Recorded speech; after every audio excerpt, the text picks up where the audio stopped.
Hello and welcome to North Country Matters. My name is Donna Seymour. I am a member of the St. Lawrence County League of Women Voters, one of the civic partners for our show. Today, my guest is Shoshana Hershkowitz, the campaign manager for the Empire State Campaign for Childcare and the Schuyler Center for Analysis and Advocacy. Shoshana, thank you so much for coming back to North Country Matters. You were here last fall to talk about the aftermath of the 2024 legislative season. Now the 25 season is ready to start, and we have more to talk about as we prepare for what needs to happen this year. Absolutely. I'm happy to be here. Great. So before we dive into 25, let's talk about the wins and losses from last year. What went right and what were the disappointments? Okay. So in the last 6 months of 2024, we were working very hard to get the governor to sign 3 bills into law. One was statewide presumptive eligibility for New York. Right now, Monroe County in the Rochester area has presumptive eligibility, which basically just means that instead of being stuck in the ether of paperwork, which can take weeks to process as you await if you are eligible for childcare assistance, you would be presumed eligible. And then you would be able to access that child care assistance. And that way, if you get a job offer, you're not stuck waiting weeks and weeks to access child care assistance. And the governor did sign that bill. But unfortunately, the way she signed it with the amendment was that it is an opt-in thing for counties. So it is, that is the sticking point there. And then unfortunately, she vetoed our other 2 bills, one of which separated the exact hours that a parent is working from when they can access childcare assistance, which is a bill we've worked on for several years now. And it's deeply frustrating because we know that children need care not only during those exact hours. Sometimes, a parent may have a doctor's appointment, or they work fluctuating hours, which makes it more difficult to access care. Consistent care. We know kids need consistency. So her veto of that for the 2nd year in a row was very, very disappointing. And she also vetoed a bill called ending the minimum earnings requirement. And this is one of those things that, until you hear it, you can't believe it's real. But in New York, if you earn below the equivalent of the minimum wage, you do not qualify for childcare assistance. So a lot of folks who work part-time, or people who are, maybe starting their own business, or gig economy, independent contractors, if they're not earning that equivalent of the minimum wage, cannot access childcare assistance. And, it's really punishing some of the people who need childcare assistance the most. And unfortunately, the governor did veto that. She said that both of those were things better taken up in the budget, but did not include them in her executive budget. So we are including it in our budget request within the child care assistance funding stream, which, it could run dangerously low without being really bolstered. And again, none of this really seemed to show up in her executive budget. So that is where we are right now. It was a frustrating end to the year in many regards. Yes, and you're quite right. It is astonishing that you would keep childcare assistance away from people at the very lowest part of the economy who need it the most. It is, well, Yeah. her attitude towards people who work in the care economy has not been great, to say the least, and it certainly is true in childcare and elder care. So it's a strange thing on her part not to pay more attention and care more about people who are providing care. Yeah. Yeah. I mean, from my perspective, what I've seen is there seems to be an understanding of what the parent may experience, but not so much that if you're not putting the investment in the workforce, the parent and the children suffer because you don't have a stable workforce to provide that care and education. That's right. And there should be absolutely no argument that access to childcare is critical for children's development, family Mhm. financial security, and the overall growth and health of our economy. Childcare allows parents, especially women, to participate in the labor force, which promotes families' economic security. It increases workers' productivity. It contributes to the growth of the overall economy, and it sets kids up for success in Yeah. school because they have the quality early education they need in order to have the positive outcomes once they get into regular school. Every first world nation on this planet recognizes this and supports families, but not here in America for some unknown reason. In fact, according to a brand new report just out from the National Women's Law Council, parents would need to make over $180,000 annually in order to pay for the average national cost of infant care, which is over $12,000 a year, for that to only be 7% of their income, which is the amount the U.S. Department of Health and Human Services, at least the old one, I'm not sure about the new one, says that a family should have to contribute for their income for childcare in order for it to be affordable. So New York is the 5th most expensive state in the country. It costs parents just under $18,000 for infant childcare for a year. A family would have to earn over $127,000 in order to make that childcare portion 7%. Clearly, this is not sustainable for a majority of families, and certainly not for those of us who live in rural New York. Yeah. Shoshana, what is the answer to this conundrum? Here in New York, we do provide financial assistance, but there are so many barriers to accessing it, aren't there? Yeah, there are. And I think that the governor's child care availability task force has laid out a roadmap to universal child care, where the ultimate goal is treating childcare and early childhood education as the public good that it should be, rather than the private burden that families have to endure and struggle through. And the first thing they said was, to increase accessibility, you have to pay the workforce, because right now there's such a workforce shortage, and so many people that we talk to of different child care modalities of care, whether, it's families or centers all across the state, rural, urban, suburban, they talk about not being able to operate at their full capacity, having closed classrooms because they don't have the staff. So even if you have the child care assistance, you could be sitting on a waiting list for months just trying to get a slot. And this is the problem, is that we, are not investing on both sides of this equation. We are not treating it as a public good. We are still, trying to make parents and providers kind of limp through this part of their lives, and it is not sustainable for families, and it is certainly not sustainable for the childcare workforce. The comptroller's office just released a report yesterday talking about this very thing, which shows that 60% of the census tracts in the state are considered childcare deserts. And many of those census tracts are in rural places because there aren't the daycare centers, and there aren't the home-based providers that we need in order to make this all work. So you're exactly right. And we are desperate for people to provide childcare, and we have plenty of people who want to do it, but they can't make a living wage doing this very important work. So what is needed to actually make childcare a viable economic opportunity for people? Not only provide, but to have families able to access.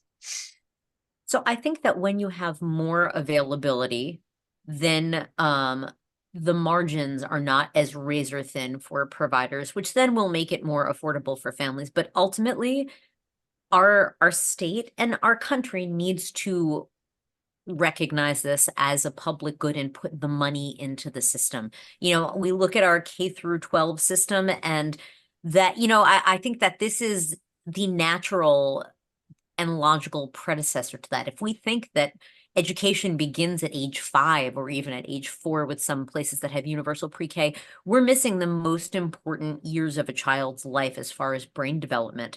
So I think that we have to be investing the public dollars in this. And, this year, our biggest ask is for the workforce, just to make sure that we're, really stopping the triage there.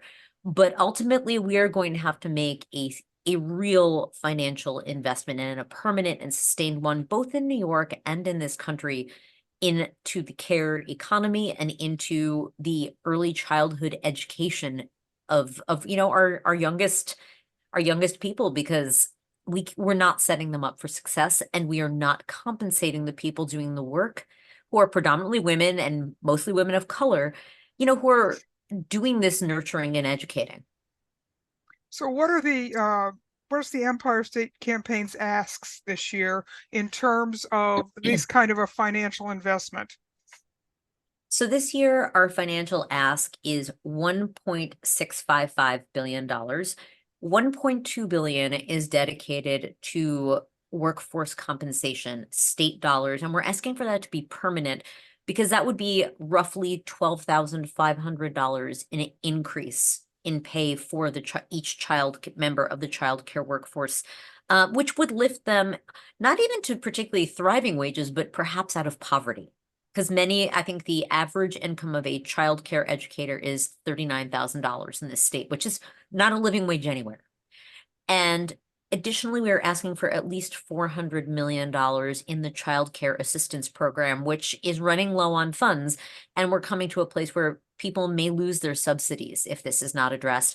And we want to make sure that anyone who is within 250% of the federal poverty level is guaranteed child care assistance. So that way they're not continually having to jump through those hoops. Our lowest earners are guaranteed that assistance.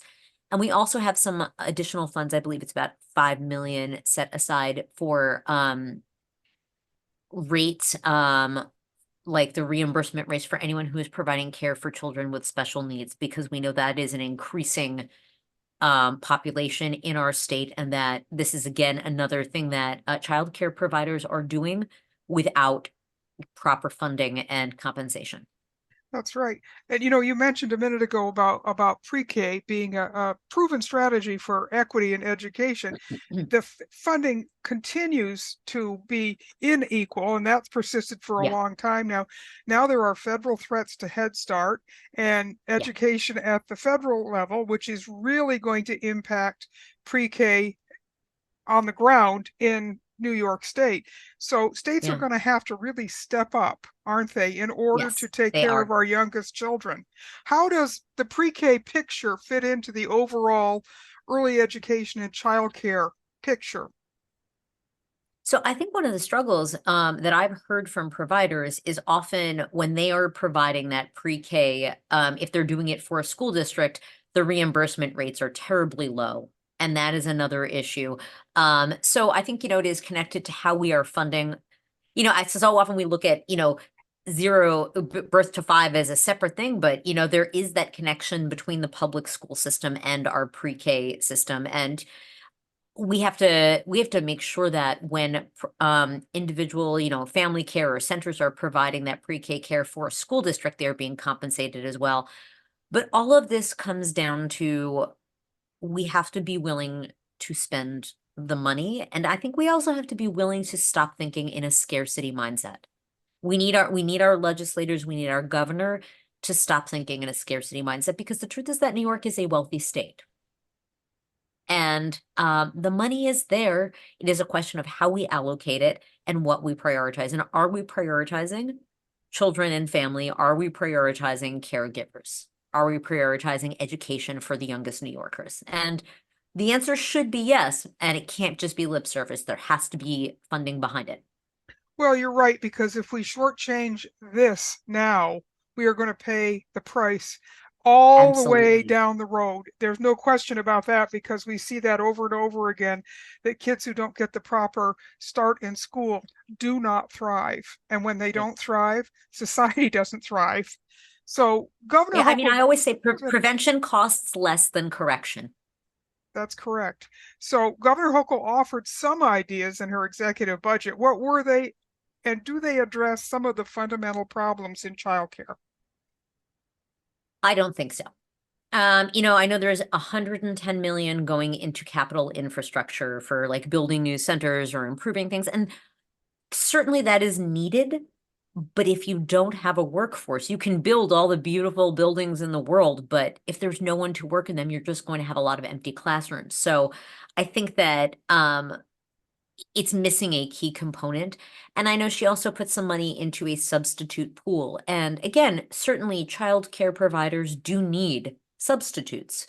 But if you already have a workforce that is, lacking in regular workers, people who are there day in, day out. I think we need to address that before we get to the substitute pools. And, she also suggested a business and union commission to study childcare, like another, but she's had a task force. They laid out a roadmap. There's no one else to talk to. The recommendations from the task force that she convened are there, and it's just time to put it into play. And that's, again, going to take real resources. I know there's also a business navigator project where they are trying to help businesses help employees find childcare. But again, without the workers, that's that's a Band-Aid on a spurting wound, isn't it? It is. And I think that, when I think about our ask of $1.2 billion for the child care workforce, that too is trying to address a wound, but it's not a Band-Aid. It's more of like a tourniquet, and like we're hoping that we can build permanent fixes as opposed to, but right now, we're just watching so many places say like, we can't open classrooms, or, we're putting people on wait lists, or we can't keep employees, they start here and then they go do something else because they can make more money there. They can get benefits there. And, the truth is, everyone deserves those things. Everyone deserves a thriving wage. Everyone deserves to access health care, and we're doing such a disservice to ourselves by not making these investments. And there was just a meeting, I believe it was yesterday in Watertown, where all this came up again, and the governor's representative started to talk, and the thing that came out was childcare. We don't have enough of it. Business can't thrive without it. Families can't thrive without it. So this is a consistent message across every economic sector. It's a consistent message, whether you're upstate, downstate, rural, urban, you name it. And somehow or other, the message is just not getting through to the governor. But year after year, we do see that the Assembly and the Senate do get these issues, and they pass good legislation that helps to address needs. But too often that legislation either gets vetoed, or in the case of you were just mentioning, there's a chapter amendment which guts the bill. So let's talk for a minute about our child care champions in Albany. What do they need to have success in 2025? How can we support them?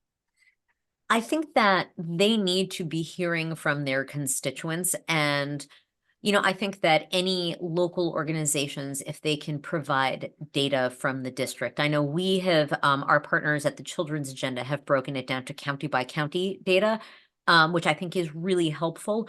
But I think, if they're hearing locally from, the advocates and the organizations in their area, data, and also just how people are struggling, it gives them the ability to then go in, and when they're sitting in conference with their fellow legislators, with their colleagues, they can say, oh, in St. Lawrence County, this is what's going on. And then someone across, in, Erie can say, oh, that sounds really similar to what we're doing. And then they can put those pieces together. So I think the more information these legislators have from their constituents and from local organizations, it really will corroborate what they hear at the state level, and then they can paint that picture together and, present compelling evidence as to why this has to be in their one house budgets, which, each chamber will build their own one house budget.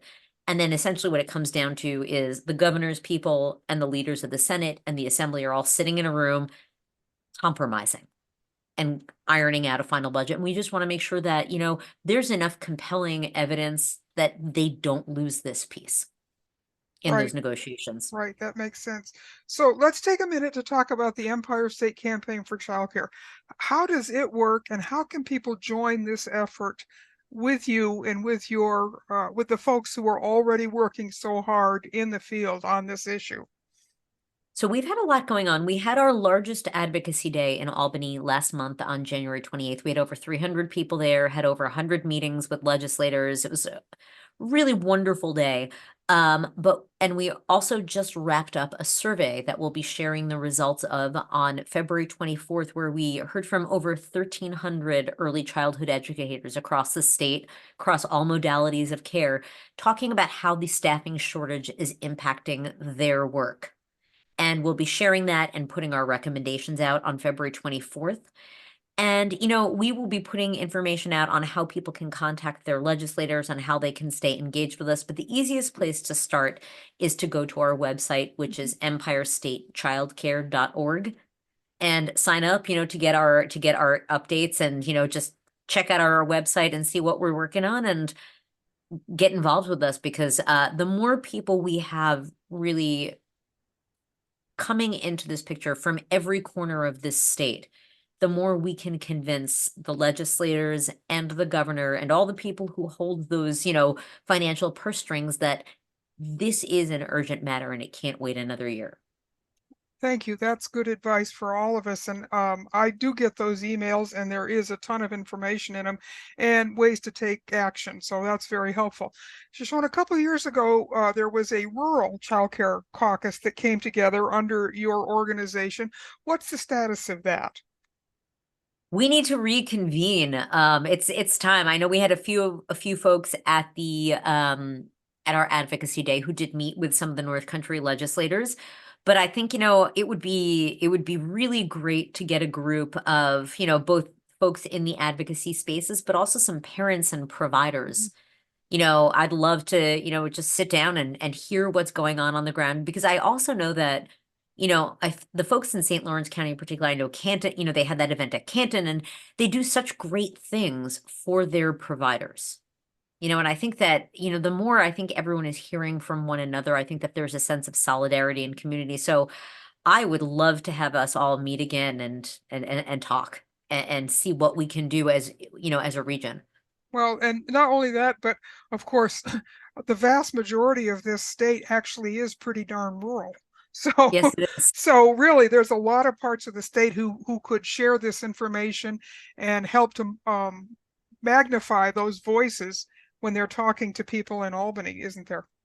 Yeah, and I also think that there are often, I live in Suffolk County on Long Island, and when you get to eastern Suffolk County, you get like to the Forks and all of that.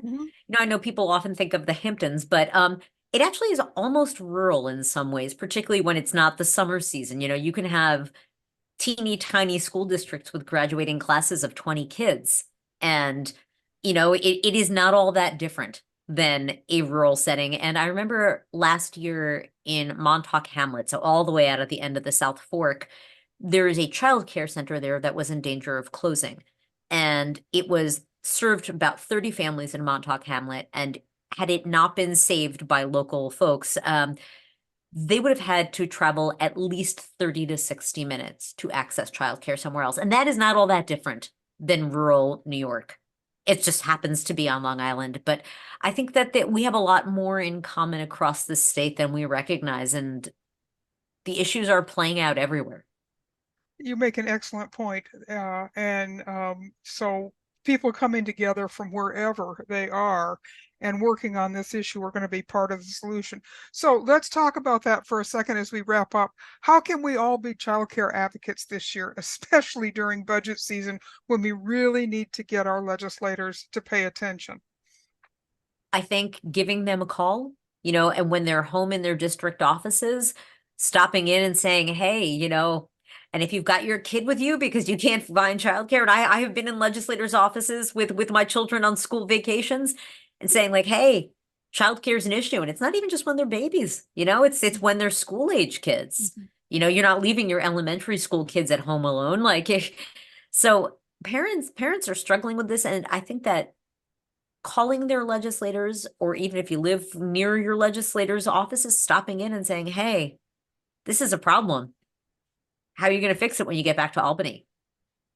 That's right, because that's what we send them there for to do, is to fix problems, not to create them, but to fix them. So absolutely. And, you know, there's a lot of talk this year about affordability issues in New York. Childcare is a huge affordability issue in the state, and it's something the state says is a priority. So we'll see what the final budget tells us about how serious they are about addressing this issue, won't we?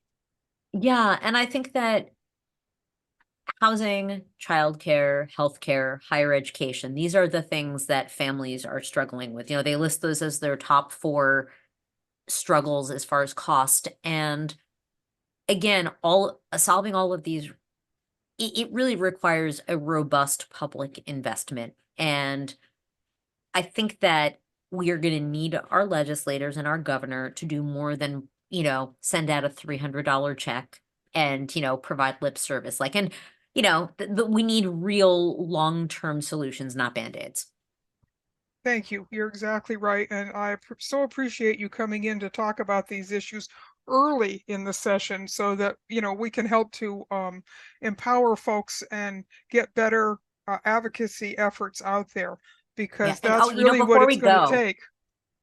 I can share with you, and if you, when you post this, we do have a legislator toolkit so that people have a guide to how to meet with their legislators in district, how to set up the meeting, all of the materials to give to the legislator are there, the structure of the meeting is laid out. So that way, if a group of, childcare providers or parents want to do this, while their legislator is home, we also have their calendar. So, when they're in session and when they're home. And I can share that with you over email so you can share that with your listeners, because it is a total, one-stop shop to having an in-district or Zoom meeting with your legislator. Thank you. And I will put those links in the show so that people have access to them. That's great. Well, once again, thanks for coming in. I will have you back. I It's am always a sure pleasure. as we go through the session, there will be other things that we need to talk about. But, you know, this has been a great start, and it's early enough now so that we can have some good impact, I think. Absolutely. Absolutely. All right. Thanks, Shoshana. We'll talk again soon. Okay. Sounds good. So these conversations are a production of North Country Matters. This show is a civic collaboration between the League of Women Voters of St. Lawrence County and the Potsdam Public Library. Until next time, remember, our North Country matters, and so do our youngest citizens.